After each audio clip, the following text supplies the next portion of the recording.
Ya Allah biha ya Allah biha ya Allah bi husnil khatimah ya Allah biha ya Allah biha ya Allah bi husnil khatimah.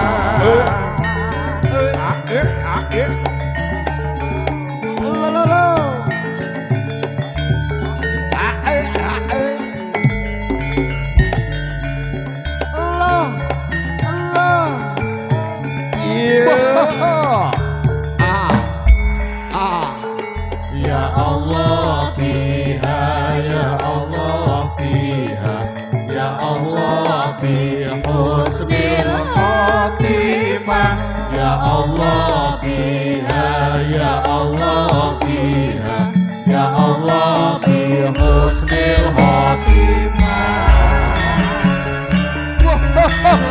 Budaya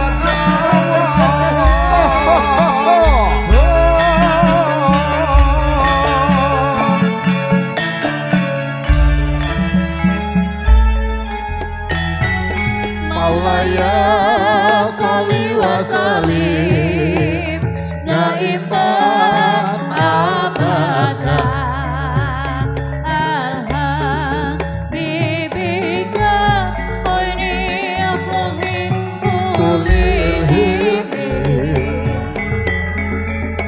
Bismillahirrahmanirrahim Hana sara sahira nanti haro wadisilnil hajri ani aksatu bil qamari musyaki izalahu min kulli binista dan mabrur rosal rosawi Maulaya sholli wa sallim daiman abada habibika khairil khalqi kullihim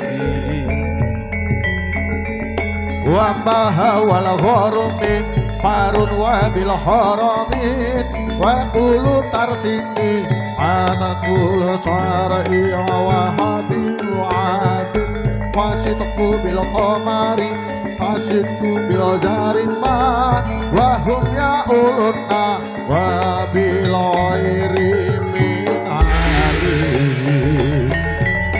Maulaya sholli wa sallim daiman abada al-habibika khairil khalqi kullihim Anhu mamado ananul al-qabuta Allah khairil bariyati an-nafsus wa an-tahumi Anhu mamado ananul al-qabuta Allah khairil bariyati an-nafsus wa an-tahumi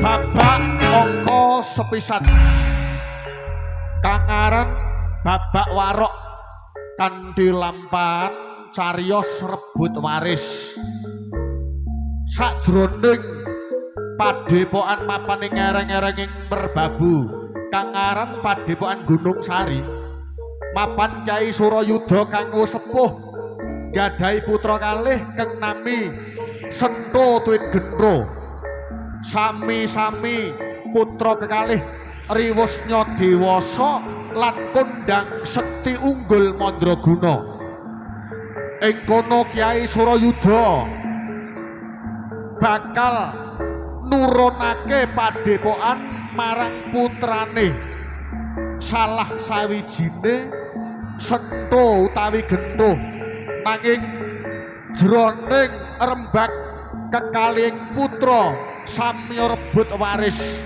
pranyata badhe nurunaken padepokan tuwin sadaya glondong lan glonggonging warok mila kados napa babaring cariyos wilujeng mirsani babaring warok kanthi lampahan rebut waris.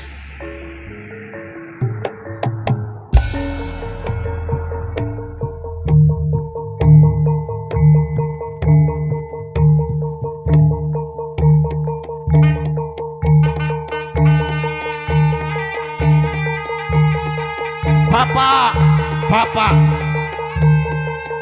piye le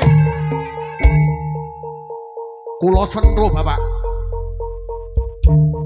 nyata rembag kala wingi babakan ingkang badhe nurunake padepokan sak surute panjenengan nginjang kula wit menapa Bapak emot lho Bapak sedaya kasekten ilmu panjenengan sampun kula serep tegesipun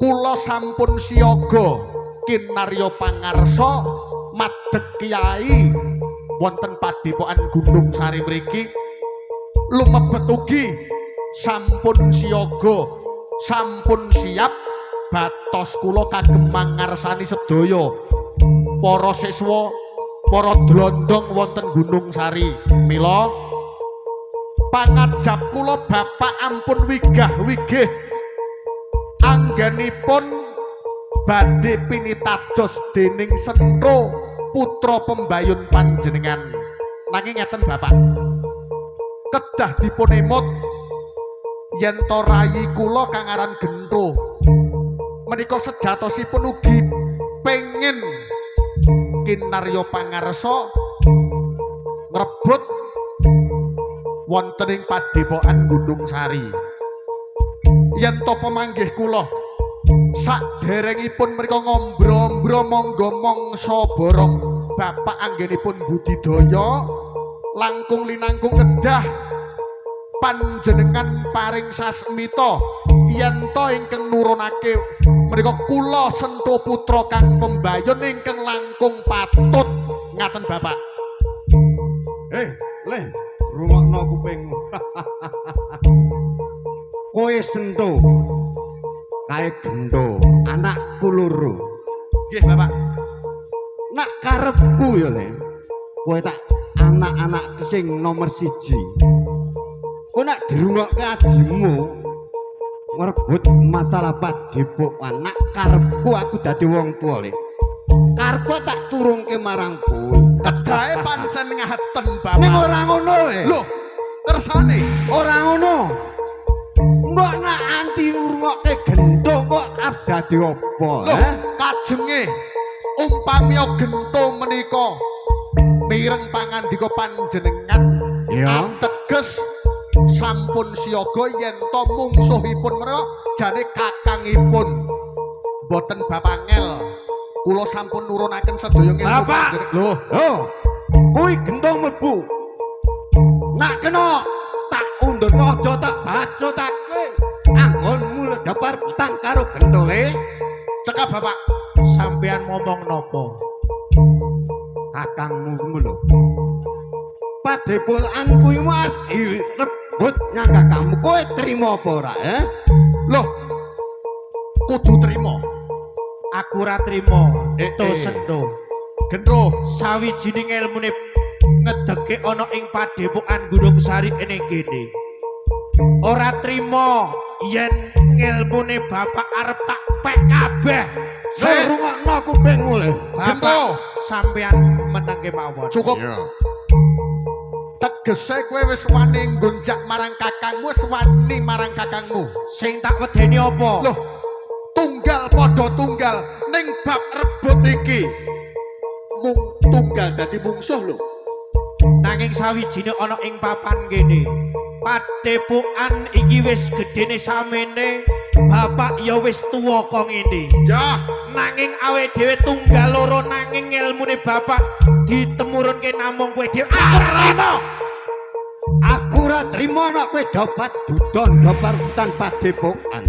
Bapak, Bapak, ampun derek babak perkara menika. Sinten ingkang unggul sayekti ingkang sinten dados ingkang unggul derek gantos kula mawon panjenengan. bapak. Aja dapat dudon le. Nak kena tak bancotake. Iki ana ing Taman Sari Musuk. Aku duwe padepokan yaiku jenenge Gunung Sari. Nggih.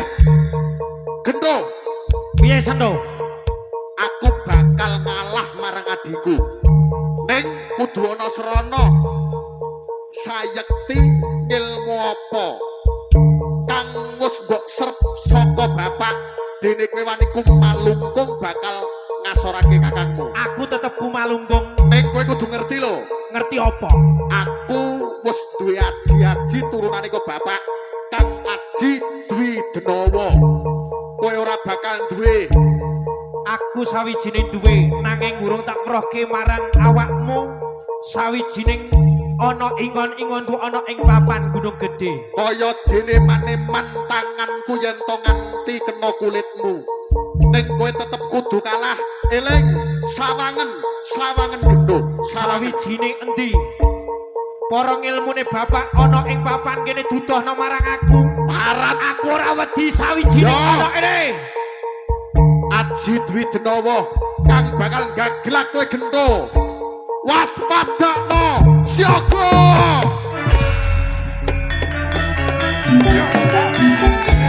Ora trimo sawijining papan kene. Yo!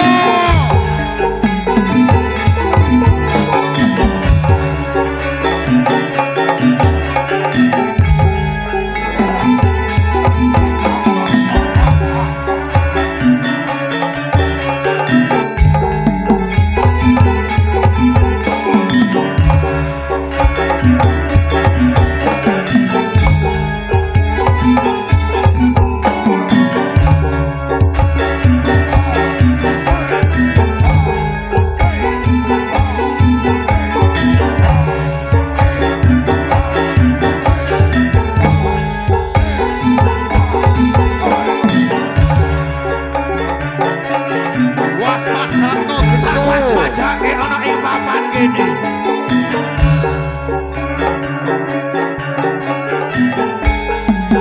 Fitra! Hey!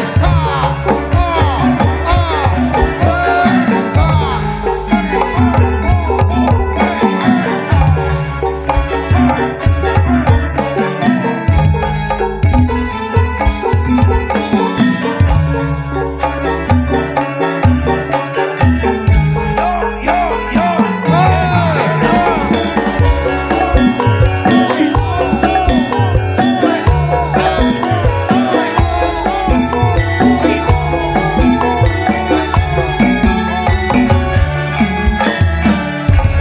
Sawijining ana ing papan kene.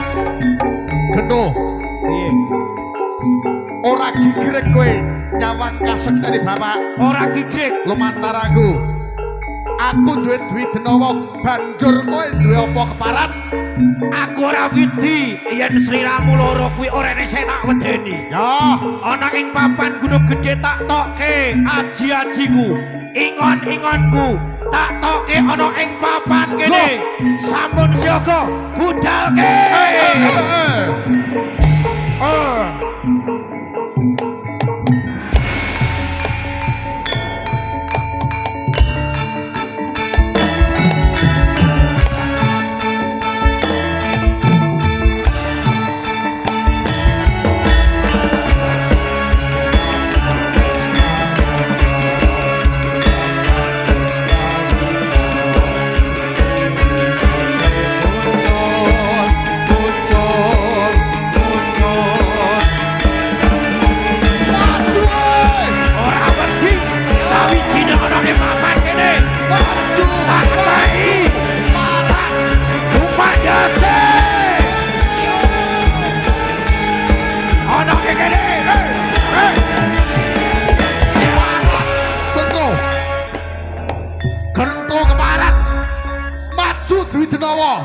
ora wedi sawijine ana ing papan kene. Ingon-ingon ku ana ing gudung gedhe. Idak ndase sambat. Ayo pateni Singobarong. Pateni idak ndase.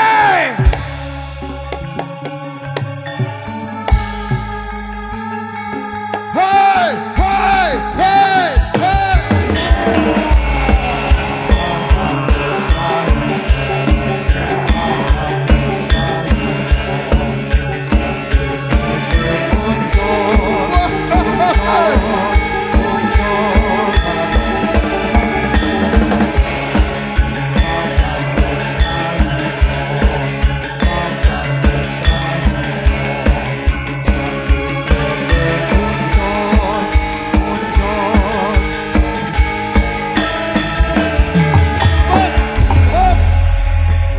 Pripun Bapak? Cukup. Anggon muludok pagoje kang anggon muludok padudon cukup kesmini wae. Loh, Iki dilanjutke esuk tanggal 26 le. Iki Sik, ora Bapak. bisa rampung. ora bisa ngono. Ora bisa rampung le. Ora bisa ngono Ora Bapak. iso ngono, Bapak.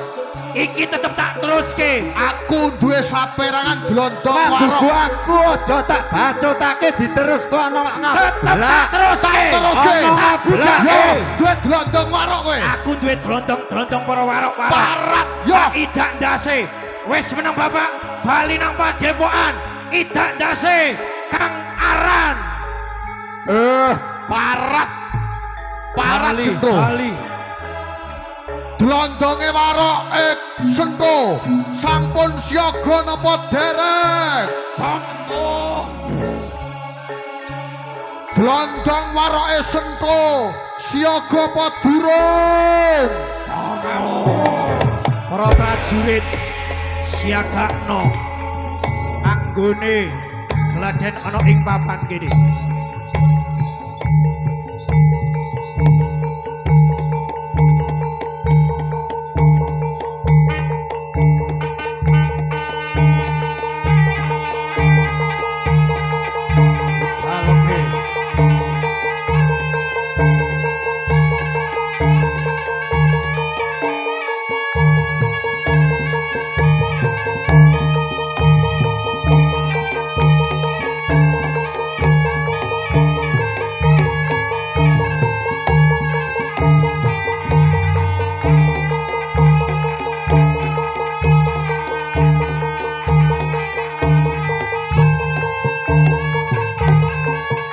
Yo, dlondonge Sento. Dlondonge Sento. Aja babar wirang.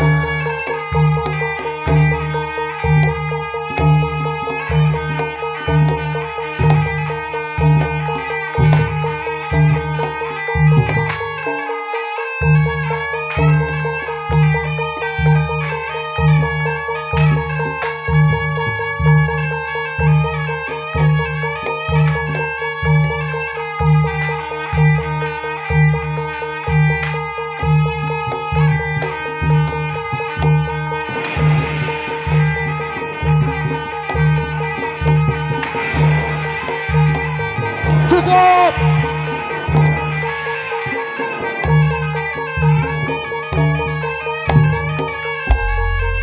Gendro, Piye Sento? mung kaya ngono kasektenmu. Kowe durung ngerti yen to dlondonge Sento mesti wae saperangan luwih unggul ketimbang Gendro. Aku ora wedi sawijine ana ing papan kene.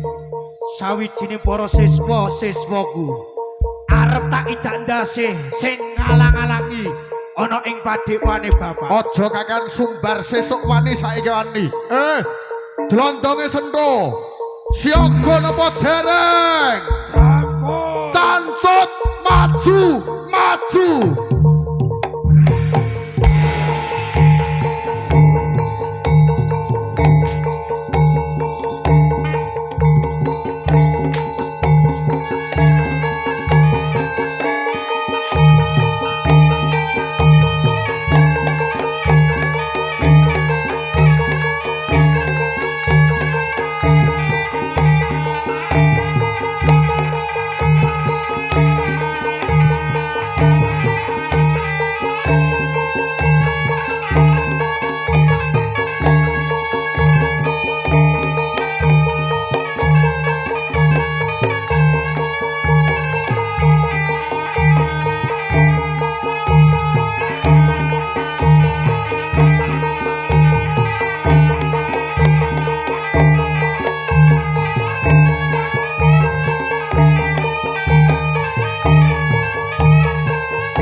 ing uni cari tane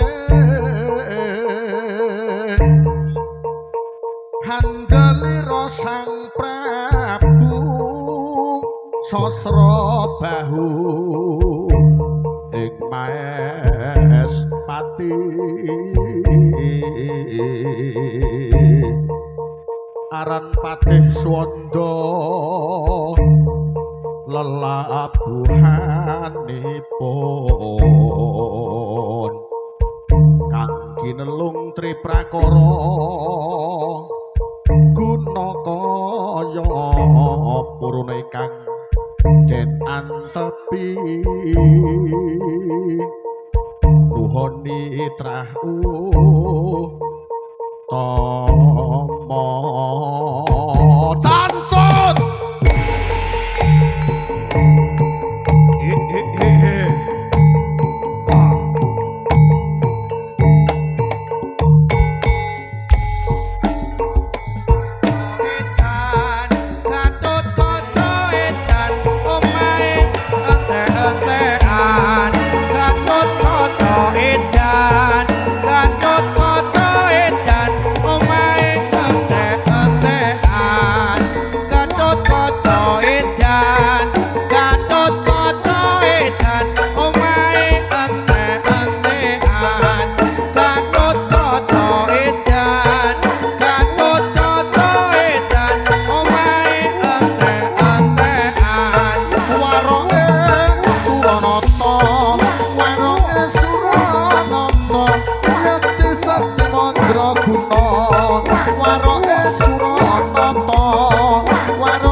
Sigra bidal kang nyinggiri ana ing Padepokan Gunung Sari. Para siswa-siswaku sampun siaga napa dereng? Sampun siaga napa dereng? Sampun siaga napa dereng? Sampun. Oi, wah, oi, oi, ya, oi, ya, oi, ya, oi,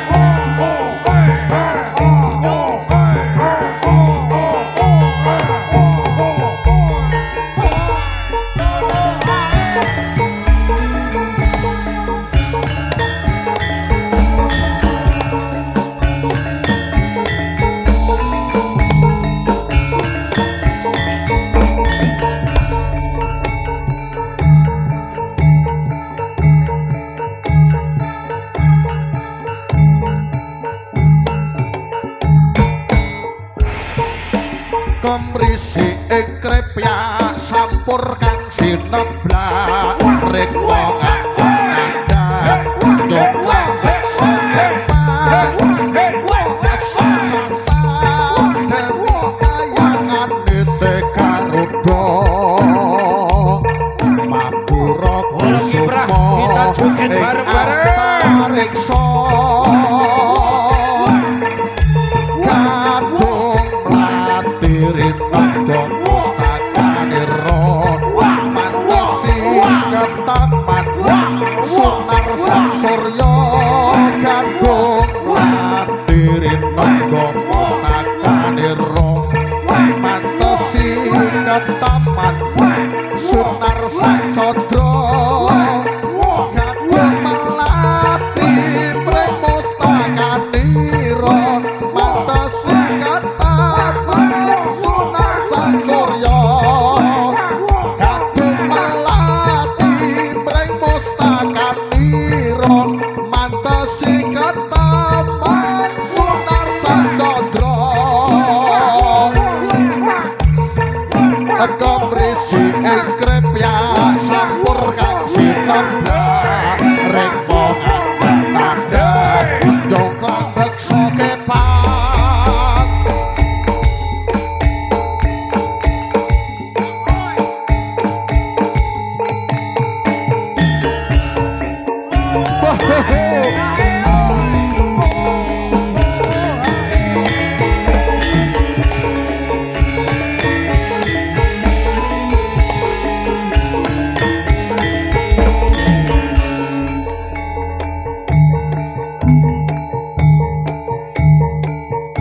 Yo pasukan bolo-bolo kiprah lambe kancang.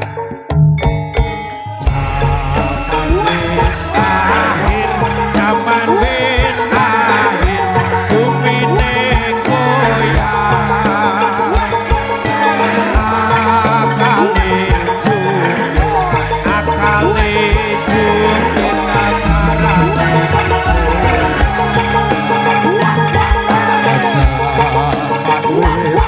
yo bolo-bolo kiprah yo wis akhir lami luwih pato atine kafir uripe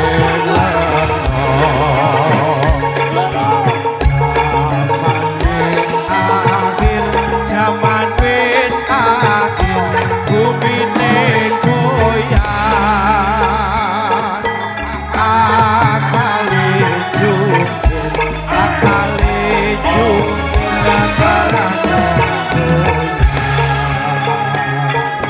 zaman wis akhir wis akhir banjir bandang sing buri mungkir sing arep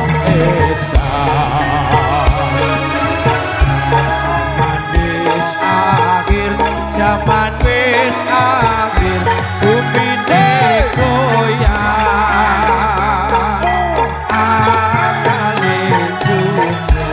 akale jungkir nagarane goyang zaman wis akhir zaman wis akhir bumine goyang makune kuiter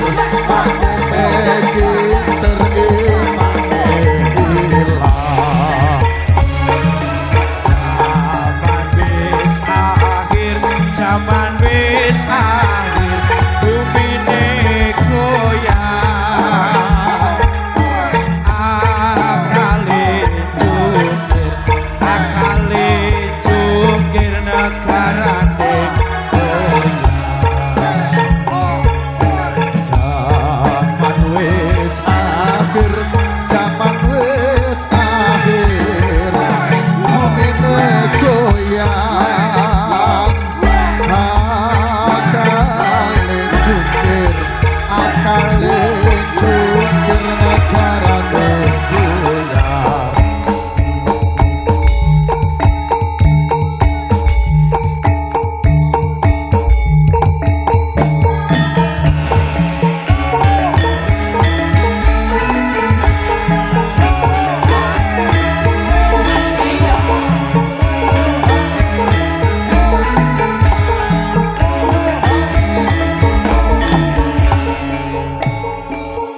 para prajurit sigra bidal tumandang karya. Para pasukane Bala Kiprah sampun siaga napa dereng? Sampun. Pasukan Bala Kiprah sampun siaga napa dereng? Sampun. Yo bidal keco.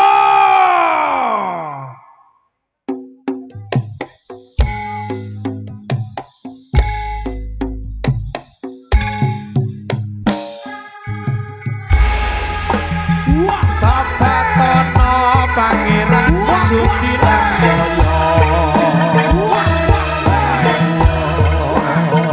Babatono Pangeran Sutilaksaya.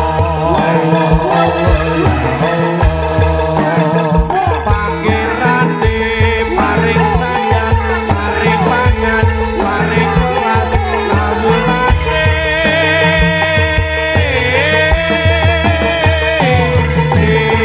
Yo Bala Kiprah. Babatono Pangeran Sutilaksaya. Allah Allah ya Allah. Ayo yo. Babatono Pangeran Sutilaksaya.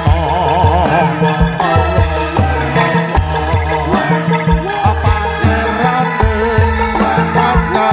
Paring pangan, paring kelas kawulane.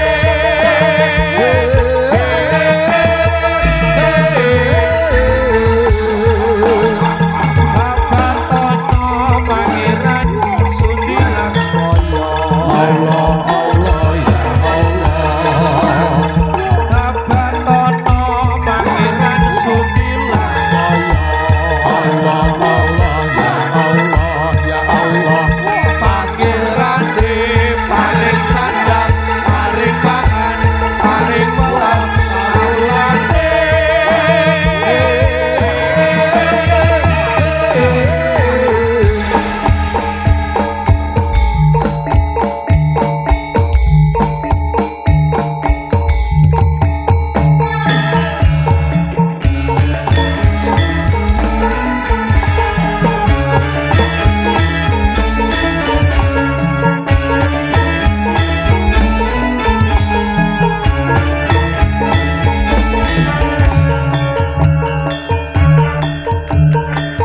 Para prajurit sigra bidal do tumandang karya anggone gegladen ana ing kene aja isin-isinke kawulane sendo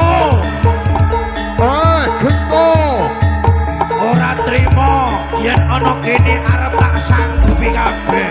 Ayo, aja kakan sumbar gento, lumantar umbule glondonge, sento kabar gaglak glondonge gento. Yuk.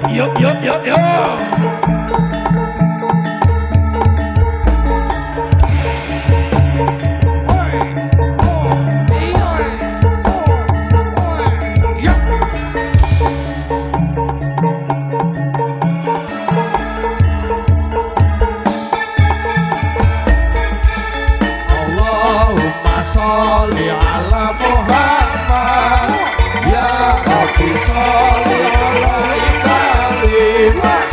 Suku kanto ilailu, siramo ayat solo oleh payung oto, tak jentik lulu lubang, hormati orang lubang, lekor koten ibu saya beribu Prajurit sing penting ora sagegeran kanca-kanca aman.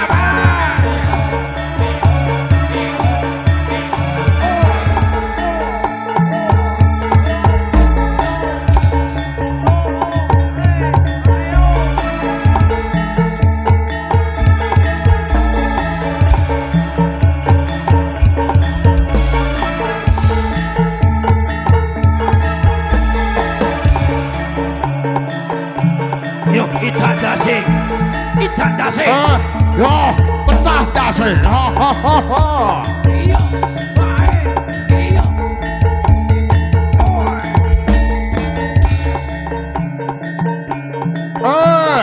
Bupaan glondonge. Allahumma sholli ala Muhammad, ya Rabbi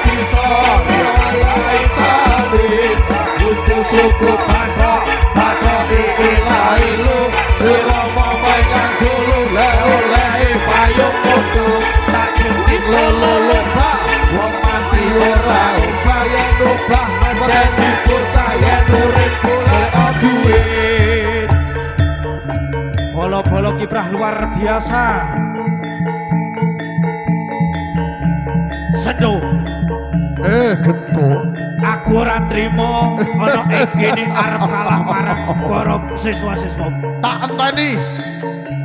Sesuk tanggal 21 rono Kalisat Ngablak. Kalisat Ngablak Magelang. Yen to nganti kowe ora tak asorake aja diceluk Sento putra pembayune Surayuda. Aku tetep ora wedi. Tak enteni ana ing sak tengah-tengahe desa Kalisat Ngablak Kabupaten Magelang. Yen kowe ora modar aja celuk Sento. Yen aku nganti kalah aja tak seluk Gento. Jo Kakang Sumbar tak enteni. Bablas keco.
persembahkan untuk panjenengan semuanya.